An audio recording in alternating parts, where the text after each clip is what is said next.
Hello everyone and welcome to Whimsy Creek Art. My name is Megan and thanks for stopping by. So today's video is reviewing the new folk art pure artist pigments. And so I picked these up at Michael's. They were $3.99, but I believe the week I got them they were on sale. But I've just got 4 colors of the pure folk art pure artist pigment. I have dioxazine purple, Payne's gray, Prussian blue, and Viridian. And then I am using a titanium white, the cheap paint brand titanium white, and that's gonna be my base.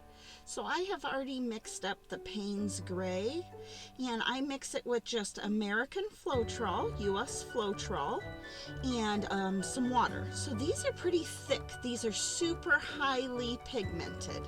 So that was the Payne's gray, and then the dioxazine purple, and then the Prussian blue. All 3 of those I've already mixed ahead of time, just prior to starting the filming. And so I've also mixed my titanium white, the same ratios in the bottle. But I am going to go ahead and mix the Viridian here on camera to kind of show you. So I have a 3-ounce cup today. And so I am just putting in, I would say, I don't know, maybe about a tablespoon, maybe less than half an ounce, I would say, maybe even a 1/4 of an ounce. I'm going to go ahead because these are super highly pigmented, so I'm only putting about a 1/4 of an ounce to a 1/3 of an ounce in. And then I'm going to go ahead and put Floetrol, about 2 ounces of Floetrol. So I'd say I'm at about 80% Floetrol to about 10% paint. So like an 8-to-1 ratio, 80% Floetrol to about 10% paint. And these are super thick, so it does need about 10% water. So that's kind of my ratios today of how I am mixing these pure artist pigments, because these are quite thicker than what your normal craft paint that you would see in these kind of 2-ounce little bottles. These are quite a bit thicker, and they did take quite a bit of mixing.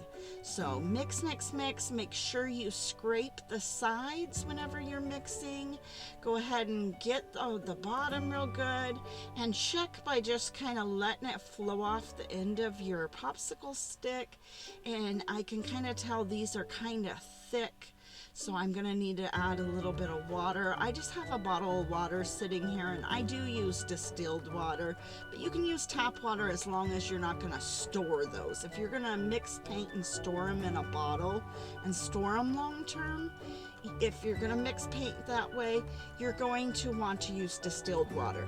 But if you're going to mix up the paint and use it right away, I've had no problem using tap water if it's used right away. So you just kind of add a little bit of water at a time and kind of check your consistency.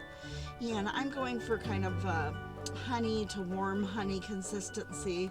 So I am going to use treadmill oil, 100% silicone oil.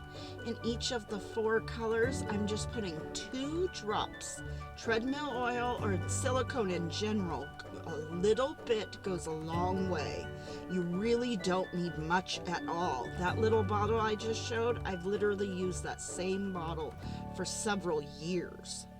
So little bit goes a long way, just 2 little drops. And I don't always put it in all my colors. Today I am going to go ahead and just test it out, put it in all 4 of the colors. I do not put silicone in my base. Today I am titanium white is my base, but you can use your base, can be any color. It doesn't just have to be white. So I'm just adding a little bit of silicone, 2 drops to each color, and then I am mixing it in. I'm mixing it in pretty thoroughly, and so everybody does that kind of differently, and for different techniques, different looks I'm going for is how thoroughly I mix it in.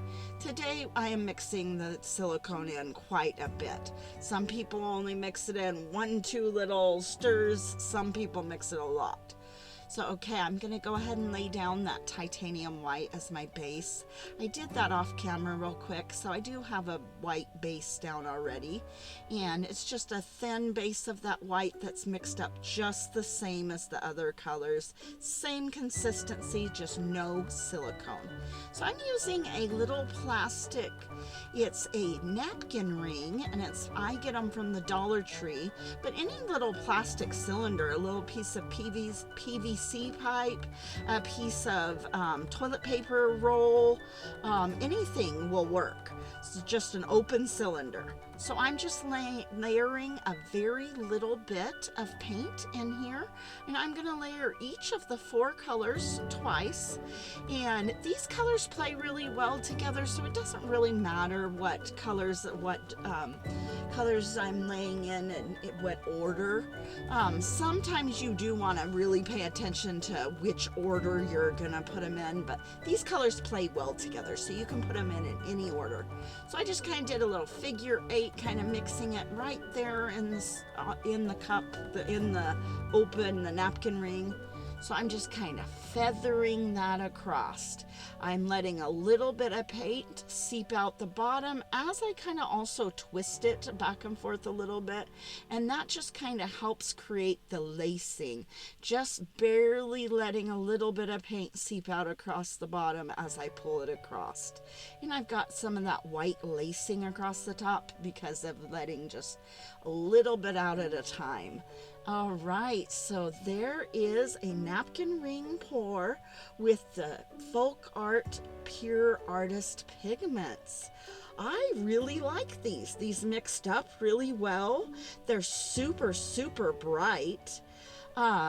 They seem to be a pretty reasonable to purchase. I buy my Floetrol at any Lowe's or Home Depot, and it's $14 a gallon. So it mixes up pretty quickly, pretty easily with the US Floetrol. Here's a close-up of it. I really like how this turned out, and I will be using these same 4 colors in a couple of other videos, a couple other techniques. So we'll test out how they do a swipe and maybe a flip cup and a few other things. So all right, here's a couple of close-up shots, and thank you so much for hanging out, and you should try these out. Let me know, have you tried out the Folk Art Pure Artist Pigments? I really enjoyed them, and they dried really, really well. So all right, thank you so much, and you have an awesome, awesome day.